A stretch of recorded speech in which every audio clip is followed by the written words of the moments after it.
Aloha, my name is Mark. And I'm Gabby. For today's Marriage in a Minute conversation, we wanted to share some thoughts on fighting. Let's be honest, we all have fights from time to time. It's a natural part of any relationship, but it's also one that we really have to be conscientious about because while the goal of fighting may be to be heard, address hurt feelings, and redress perceived or actual wrongs, if you aren't careful, you could actually end up making the underlying issue worse. Now, we've been together for about 14 years and married just over 6. This December, we'll be starting an entirely new chapter in our life, parenthood. And as we look forward to embarking on that journey, we've been thinking about a lot about how we fight as a married couple. And no, we're not talking about fighting in the physical sense. Violence has no place, I repeat, no place in any relationship, especially not in marriage. What we're talking about is fighting fairly to resolve conflict that inevitably arises in everyday life. Now, some of you may have heard about fighting fairly before. We certainly have. But even if you have, it's good to take some time to refresh on the basics. For starters, fighting fairly is about managing and resolving conflict, however small or large, in a constructive and respectful manner. It's about taking the time to truly understand and address underlying issues and hurt feelings. It's about being honest with yourself and your partner. While we're focusing on fighting fairly as husband and wife, it's also important to note that the ideas of fighting fairly are immediately applicable to any relationship and any conflict. Okay, so how do you fight fairly? We encourage you to go online and look at some articles yourself. There are a ton of them. But for today's Marriage in a Minute, we're just sharing some of the principles that we think are most important. Number one, remain calm. For me, this is probably the hardest one. When I feel wronged, remaining calm is the most unnatural thing in the world. But it's really difficult for Gabby to hear me out, and even more difficult to explain why I'm upset when I'm not calm, collected, and focused. So do whatever you need to do to get in the right mind frame. Hit up the gym, take a walk, run an errand, whatever works. And then, before engaging, ask yourself, am I calm enough to tackle this issue productively?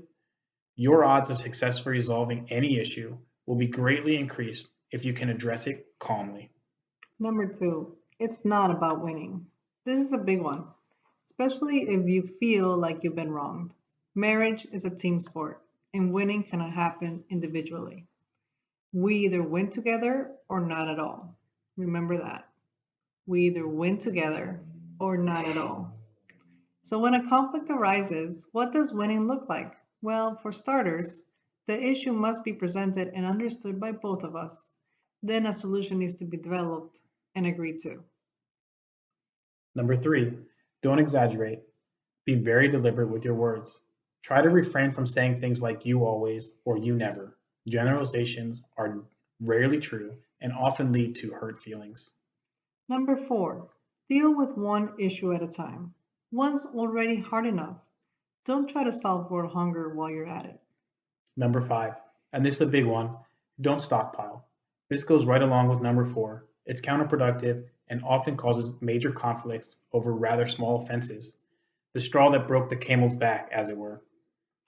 And finally, number six, no hidden below the belt. This includes name calling and misusing sensitive information that your spouse may have entrusted you with. Healing is never, I repeat, never the byproduct of tearing each other down. As a married couple, Gabby and I have our fair share of conflict, and we don't always fight fair, but we're certainly redoubling our efforts and trying harder than ever to fight fairly so that we can be the example God has called us to be as husband and wife and as future parents. Dialoguing in many ways has helped us build this habit. We've noticed that when we dialogue regularly, we feel closer and are better to able to fight fairly when conflict inevitably arises. And when we fail to dialogue, it's harder. So definitely a plug for consistently taking the time to dialogue. It really works. If you'd like to learn more about dialoguing, we encourage you to take a look at the Worldwide Marriage Encounter Program. As past participants, we highly recommend it. And remember, every day brings situations that can either divide us or bring us closer together. It's your choice.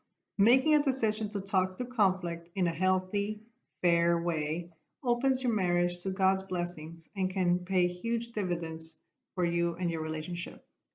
Mahalo for taking the time to watch our video. God God bless. bless.